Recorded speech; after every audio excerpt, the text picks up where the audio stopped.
Welcome everyone to the new web series and podcast, Truth Matters, a show that's created for those who are seeking the truth in a world of increasing deception and strategic misinformation.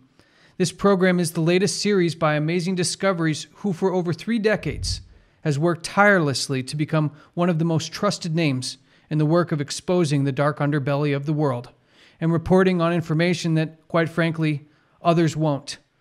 All this is to help people uncover powerful truth and life-changing information. My name is Matthew Shawnshea. Alongside me is Mackenzie Drebbett and Walter Veith.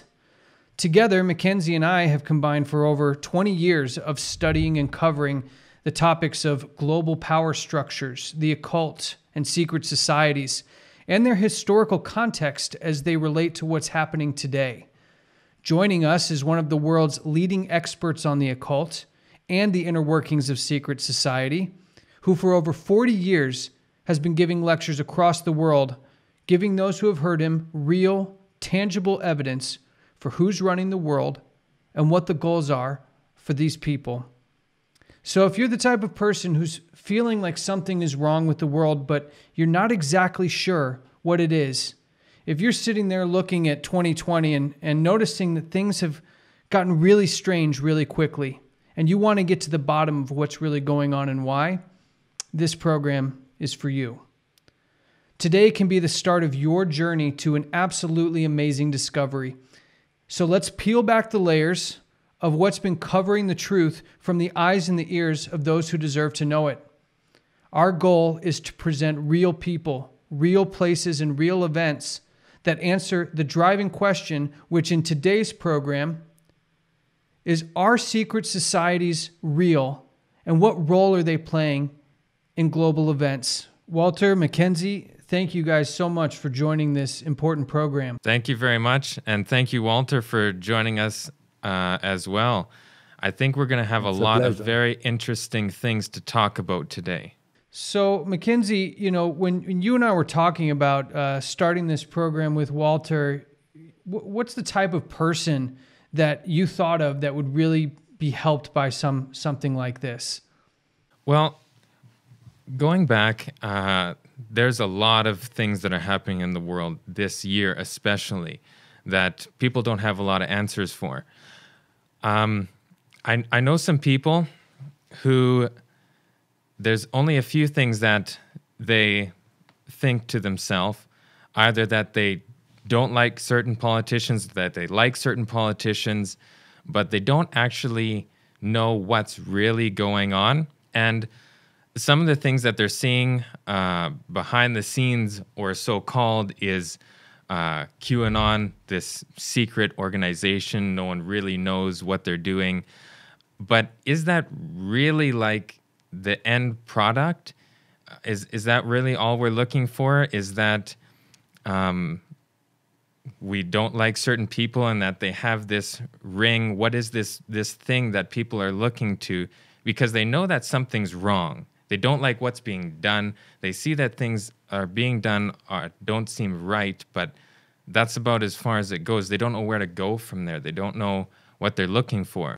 Yeah, and it seems like most people, when you ask them who's running the world and why, you'll get answers like it's the banking cartels, it's the large corporation and tech companies, it's governments. But Walter, if you were to try to help frame someone's mindset who may not fully understand what role these people have with these other organizations, these more secretive organizations, what kind of mindset would you help that person have to understand the type of conversation we're going to have here? Well, that which you hear in the world, that which is portrayed by the media, that which sets the mindset for people to say it's the banking cartels, or it's a secret society behind a secret society, or it's the Zionists. Whatever it is that you're seeing and that is impressing you is probably not what's running the show. Because if you really want to be secret, then you have to set up front organizations.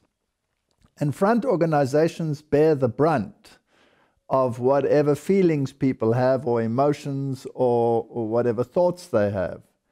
And the front organization acts like a lightning rod. They take the strike when the real movers and shakers behind the scenes get away scot-free. So basically what we need to do is separate those fronts from the actual organization or society and what their real thoughts or and ideologies are behind that. Absolutely. And I think it's important that our viewers and listeners understand that we're taking you on a very specific journey. We want to show you exactly who is sitting at the top of this hierarchy. And we're going to do so by giving you as much information and context as we can to get you to understand what we're seeing in today's society. What are the different mechanisms and triggers that are currently being pulled and are going to be pulled here very soon on a national and global level? But to do that, I kind of wanted to get your guys' perspective on what role does understanding history play in deciphering what's happening today. For some people, they say history is in the past. It doesn't matter. Why would I need to know anything about history? Can you guys shed some light on the importance of understanding history to understanding what's happening today? Well, what is history all about? History is a record of events that have taken place in the past to shape events in the future. And history builds upon history. It is not true that people do not learn from history. People do gain experience. And if you have a sinister objective, then history will teach you how best to conceal yourself. And if we look at wars and we look at the results of wars and we see the reshaping of society, there is no doubt that a very fragmented world of the past has moved closer and closer towards a global agenda. And issues are being presented to the world which make a global agenda imperative. So who's moving behind the scenes in order to coordinate such a vast undertaking? And that's why a study of history and the way in which things proceeded from individual countries to empires to global empires is something that needs to be studied. So in history, do we see, Walter, if you could give your input on this, because you referenced these global organizations or global agendas. So we're seeing a lot more now about, the whole world, we need to unite, we need to be universal, we need to do this one world getting together as one. But where do we see that kind of coming in from history? It's always been a goal to have dominance. No matter which empire rose in the past, the goal was global dominance. It never succeeded. And therefore it was more and more necessary to work behind the scenes to make sure that it will succeed. If people work at cross purposes, there can be no unity. There can be no globalism once individualism strives. So by hook or by crook, individualism must be reduced and globalism must be increased. And for that you need a propaganda machine, and it has to be a universal propaganda machine. Yeah, because right now, I mean, so if we have this one world, you referenced ancient kingdoms and powers and civilizations that were trying to dominate universally. So, but with now, how do we see this universal dominance? Because we have all these separate little countries in the world, and how is there this one power that's trying to dominate that? So is there a connection here between all these different countries, these different powers? Well, if you look at the world today, you might have all these countries which seem to be separate from each other, but all of them are connected by one media. There's only one media system. There's only one major news organization in the world from which all news is disseminated to the entire world.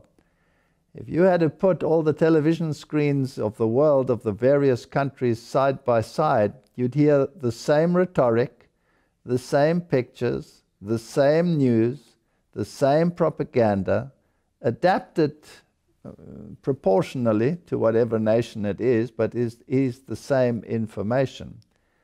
And it is information that moves people in a certain direction.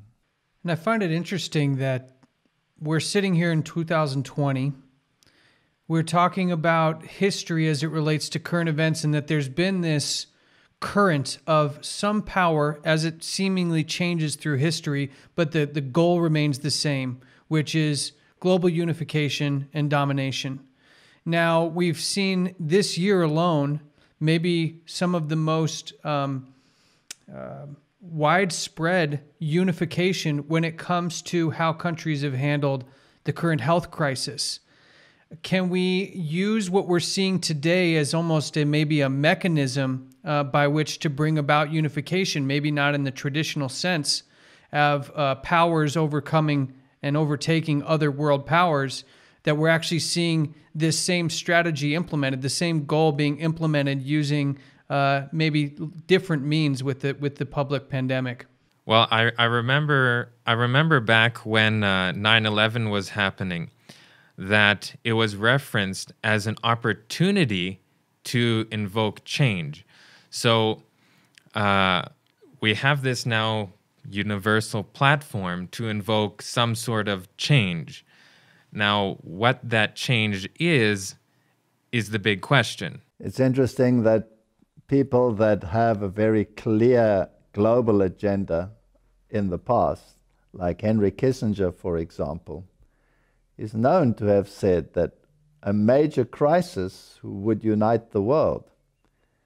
Now the question is, the major crisis that we have, or those that will come, are they as real as they appear to be, or are they steered by some outside source? And it's interesting that the various countries in this global pandemic that we've had different strategies. And the argument was that some countries failed and some countries did not fail because there was no global strategy. It's a very strange argument, because who can guarantee that a global strategy will be the correct one and not the individual one? So, in my opinion, if there were many, many varieties of approaches, the one that works is the one that you can learn from. To have a global one from the beginning is not necessarily a guarantee that it will be the right one. So then we see a lot of people commenting, or at least it's almost a movement of people commenting, not just individuals, saying that we need a global fix, or we need a global movement. An individual one isn't going to work. So who then is the one initiating these thoughts, these comments? Because that doesn't come from people. People are at least right now, still very nationalist. I'm, very American or very Canadian or very whatever country you want to put there. So how are we getting this shift? Well, let me say that it's very multifaceted. There isn't one solution for a particular crisis. They seem to have connected them to many, many issues. It's not just a health crisis. It's a climate crisis. It's not just a climate crisis. It is an ideological crisis. You have the secular world. You have the economic world. You have the religious world. You have the atheistic world, you have the humanist world, and everybody is clamoring for a portion of the pie. How do you arrange that pie so that everybody is satisfied, but the mechanism is moving in a particular direction? That takes a strategy that is almost over and beyond any form of individual strategy. We're seeing this push by a lot of very influential people, and they're all having the same message. So obviously they're having the same thoughts, and they're connected in some way ideologically on these things in whatever facet it may be, because like you said, it's more than one issue. But somehow, for the majority anyways, they're all talking about the same things, and it's the same solution. So they must be connected ideologically somehow. You just have to look at the television screens and look at the faces that regularly appear. Those people must be somehow intertwined in the process. Then you have to ask yourself the question, do these people act independently as you look at them, or do they on occasion meet in secret conclaves? Are there movements in the world where the elite amongst government, the elite amongst religion, the elite amongst the sporting world, the elite amongst the economic and the banking world, all come together in one forum to discuss issues? And anybody who has even the slightest knowledge of these things will know that certain names come to mind then. For example, the Bilderbergers, a very secret meeting of all these high-flying individuals. But the question is, who coordinates the Bilderbergers? There must be a coordinating committee. It's not that these people radiate towards each other all by themselves. So the question again is, who runs the Bilderbergers? And who runs those that run the Bilderbergers, etc.? So you have to go down this rabbit hole to find the very source of all of these things. And that is, I think, what you guys are trying to achieve with this program. And I think it's important that we see these ideological connections move outside of the organizations that these people are a part of. So you'll see that past presidents or former heads of state or heads of banking, the World Bank, International Monetary Fund, the Council on Foreign Relations, the Trilateral Commission. A lot of these are trigger names for people who have done some light research on these things.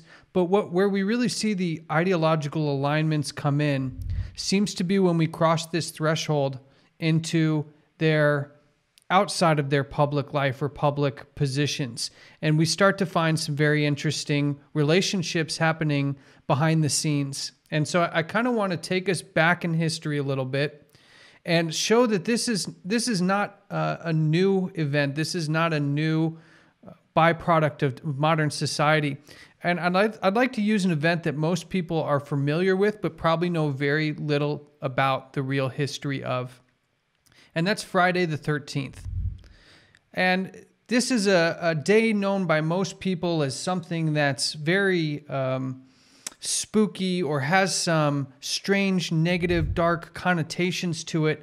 But I think if we look at the origin story of Friday the 13th, we can see some of these societies, one very prominent society at the time, having a very public historic event that is allows for conjecture or speculation to be put aside, because we actually see that history has played out. Walter, can you give us a little background on the real story behind Friday the 13th? Well, there was a man who was called Demolays, and this particular individual came into conflict with the French government. And they belonged to a secret society which was called the Knights Templars. And these people had amassed huge fortunes and tremendous power by starting basically what is today the modern banking system, with its interest and all of these issues designed to create wealth.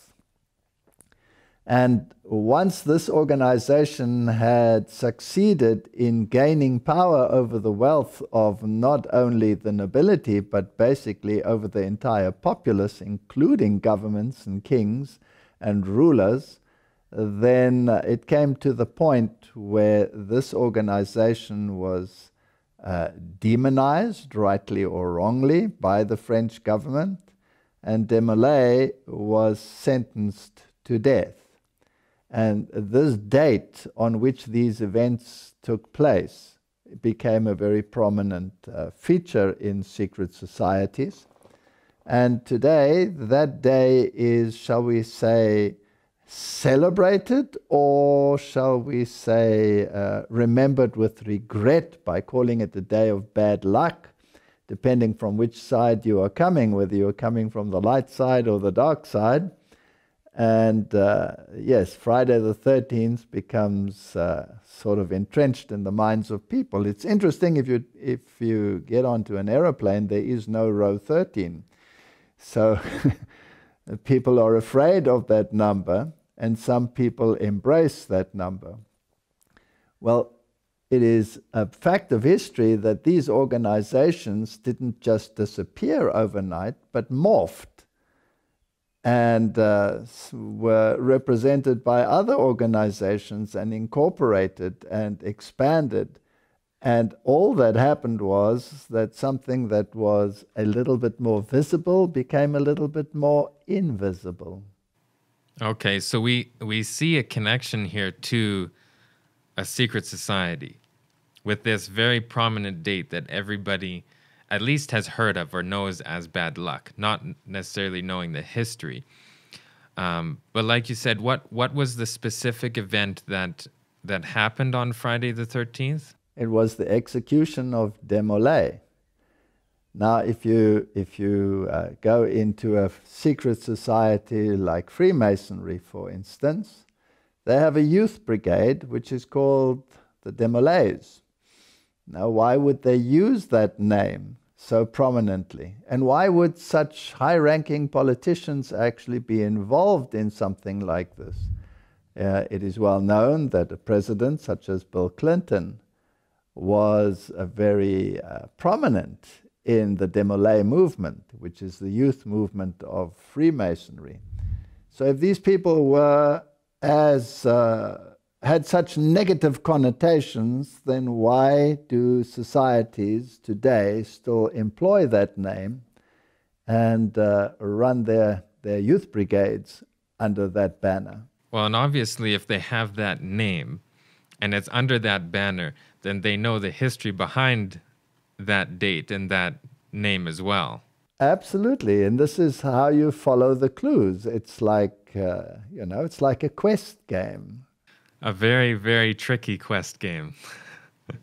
It seems like while the rest of the world is kind of stuck in their what's happening today mode, these groups, these organizations, and subsequently the high-ranking people that are part of these organizations, and we're going to dive a little bit deeper into what people are part of these groups and why they would be a part of them.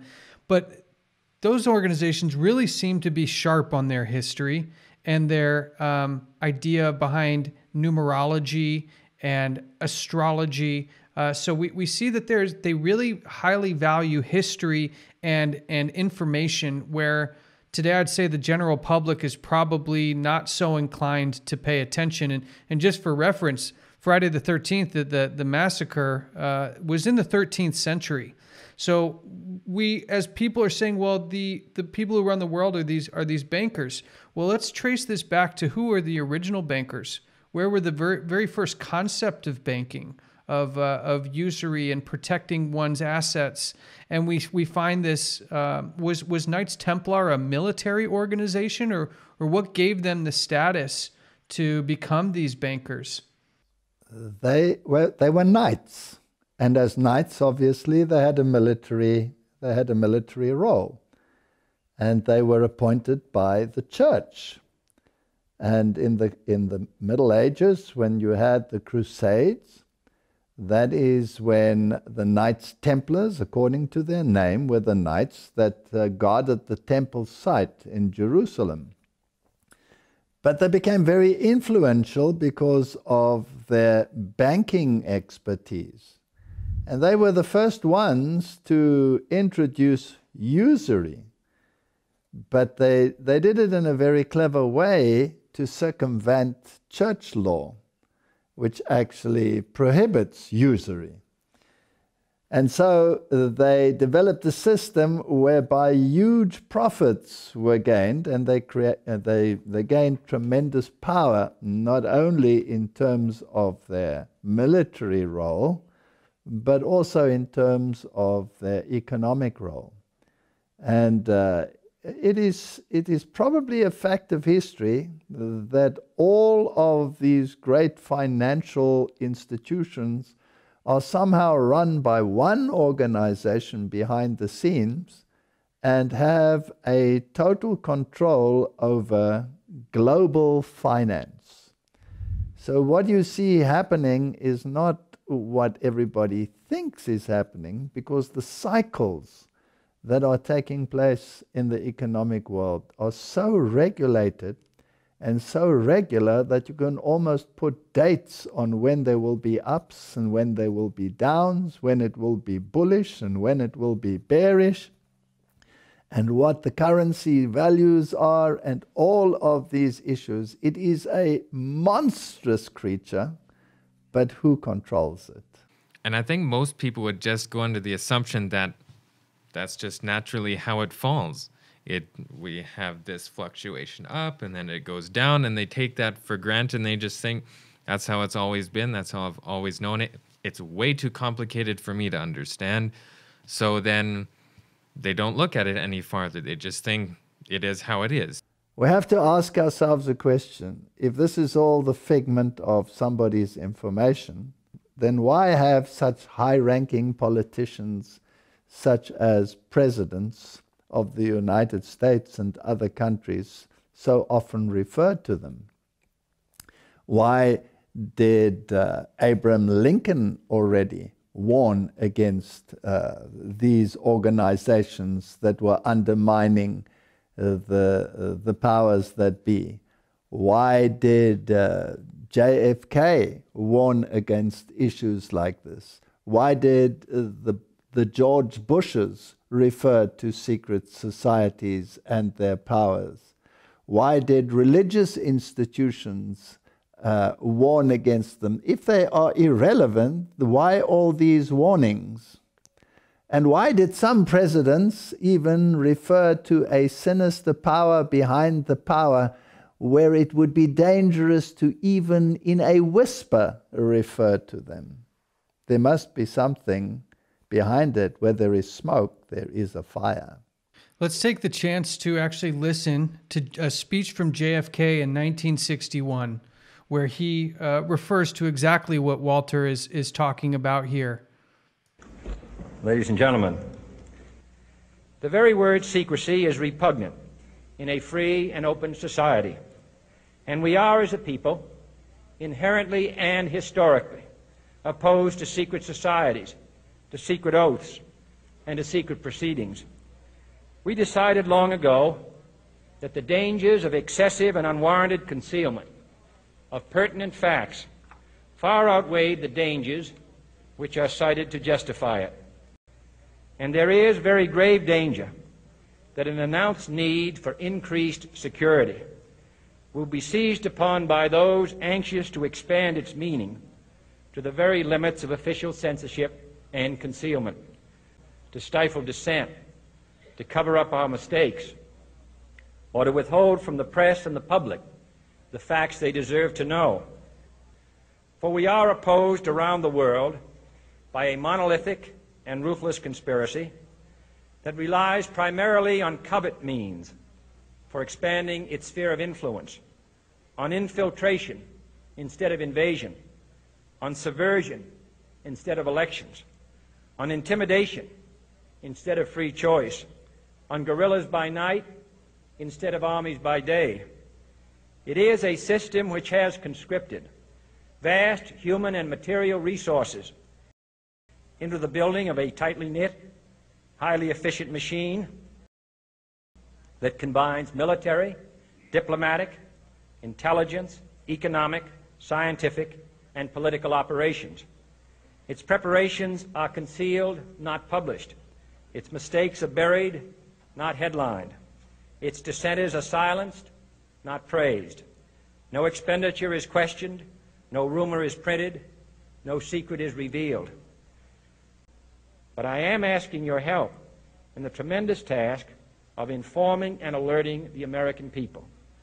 And that is why our press was protected by the First Amendment, the only business in America specifically protected by the Constitution, not primarily to amuse and entertain, not to emphasize the trivial and the sentimental, for it is no longer far away and foreign, but close at hand and local, confident that with your help, man will be what he was born to be, free and independent.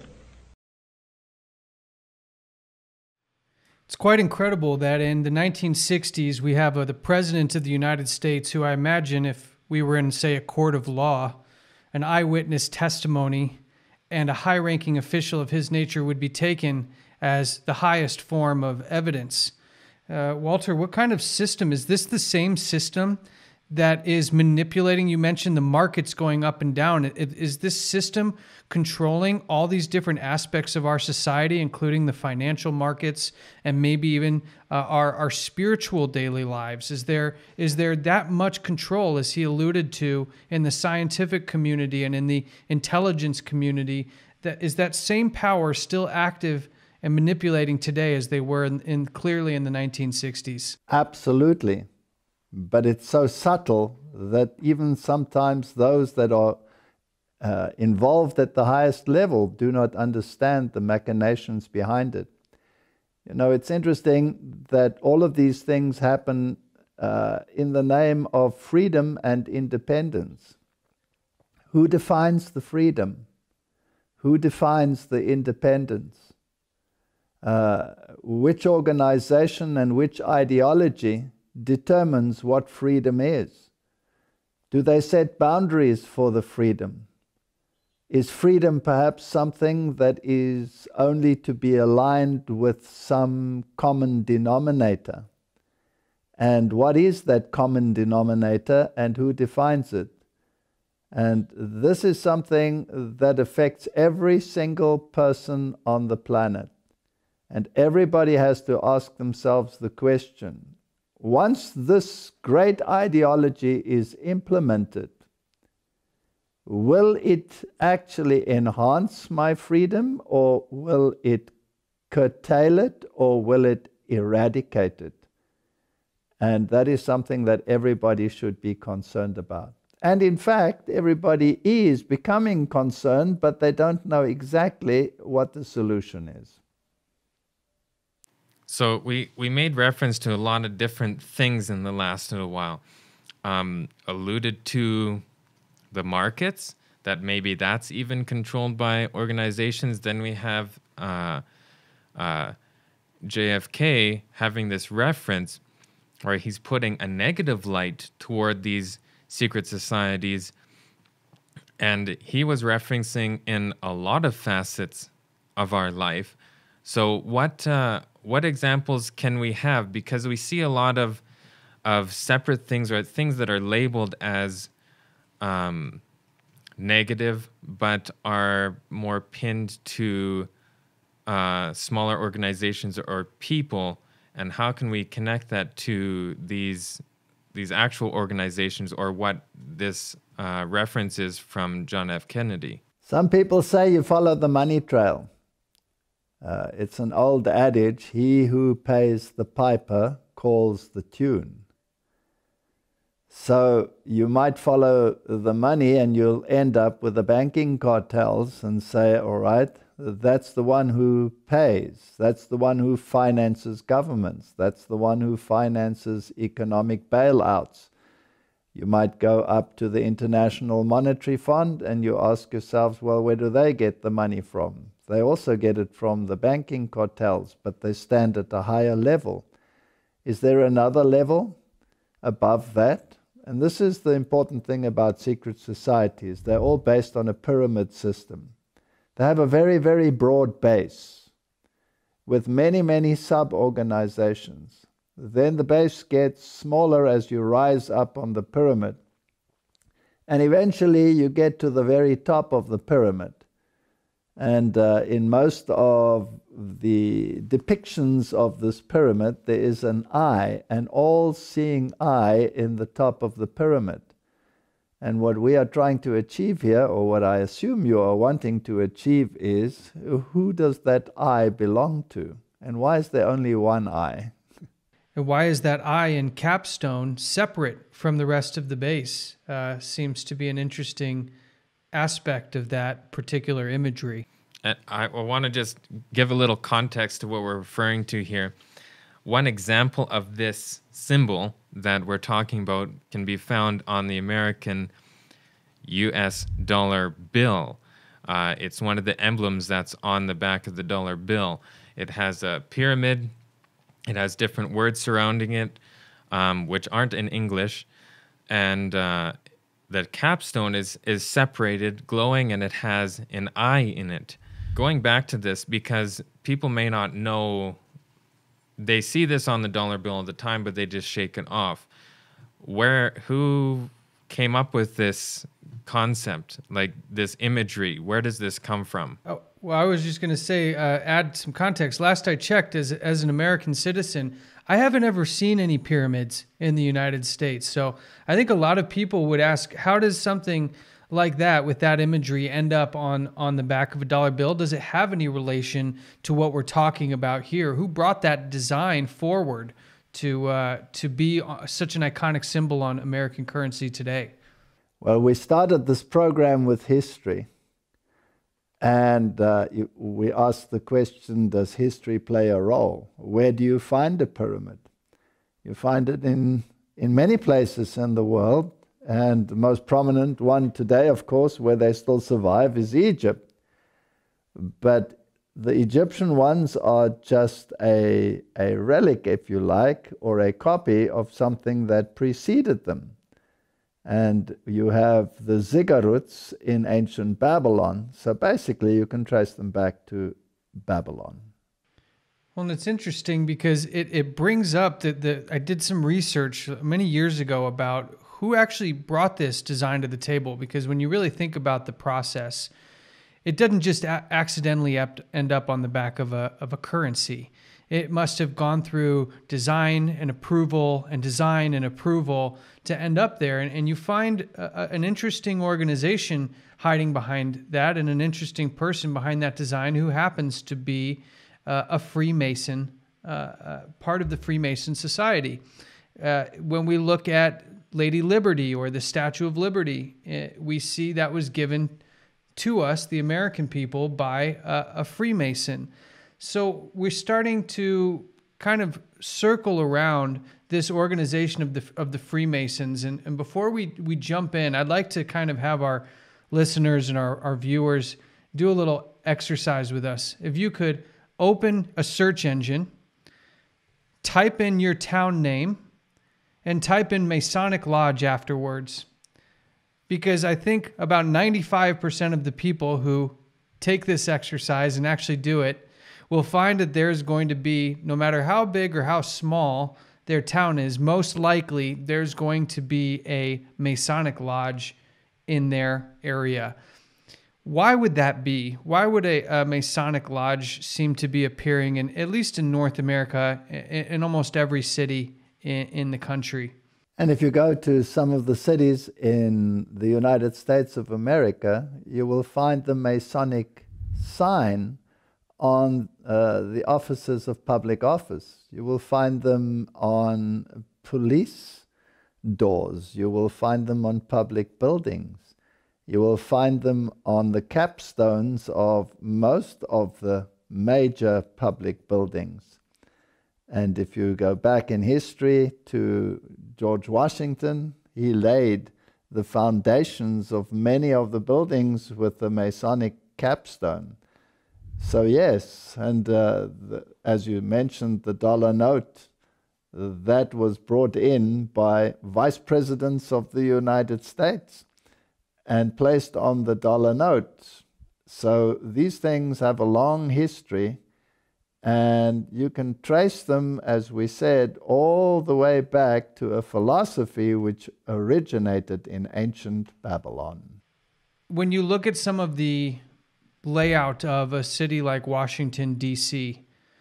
There's an interesting book called The Secret Architecture of Washington, D.C., and you'll find that whole cities have been designed to mimic Masonic emblems, Masonic symbolism, Masonic geometric structures. Inside of the Washington Monument, we find very interesting Masonic symbolisms. And in fact, the Washington Monument itself has some hearkening to ancient Egypt and ancient Babylon. How does somebody pull that off? I mean, we're talking about a whole city and some of the most iconic images and monuments in American history having such connection with this one organization, the Freemasons, and to what seems like Egyptian and Babylonian cultures. Power begets power. You don't get into the echelons of power unless you have the access to that power, or the power has access to you. It seems to be all very free and democratic, but in actual fact, when you go down that rabbit hole, there is no free democratic system in the world. It is steered, and that becomes pretty obvious. You just have to look at a simple thing like bloodlines, for example, and you can do a search, as you said, on the search engines to see what the echelons of power in the United States, for example, entails. How are they related? And you will see that they all run according to certain bloodlines, which is way beyond chance. Well, and to that end, we're on the eve of maybe the most interesting presidential election in history. What many people don't know, though, is in a previous U.S. presidential election, we had two presidential candidates, John Kerry and George Bush, both of whom were part of the organization known as Skull and Bones at Yale. And both actually admitted as much. Let's take a listen to John Kerry and George Bush admit that they were part of a secret organization called Skull and Bones. You both were members of Skull and Bones, a secret society at Yale. What does that tell us? Not much, because it's a secret. Is there a secret handshake? Is there a secret code? I wish there were something secret I could manifest. 322, a secret number? There are all kinds of secrets, Tim, but one thing is not a secret. I disagree with this president's direction that he's taking the country. We can do a better job, and I intend to do it. And we'll be watching. Be safe on the campaign trail. John Kerry, thanks for joining us. And we'll be right back. You were both in Skull and Bones, the secret society. It's so secret we can't talk about it. What does that mean for America? The conspiracy theorists are going to go I'm wild. sure they are. I don't know. I haven't seen the red Number paper. 322? First of all, he's not the nominee. And, look, I look for... Are you prepared to lose? No, I'm not going to lose. And when we take into context what we're seeing here, they were two presidential candidates running against each other, admitting that they were both from the same organization and that the nature of that organization was so secretive that they wouldn't even answer questions other than saying that it's a secret. And I think that really shapes with our viewers here that what we're talking about is not a figment of the imagination.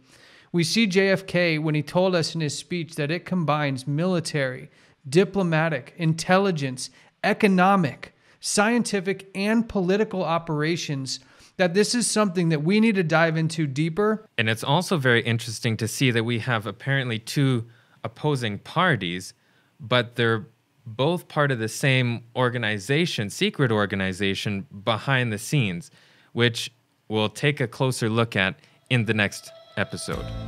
McKenzie, Walter, thanks for joining. We're going to go a little bit deeper next time. We'll see you guys soon.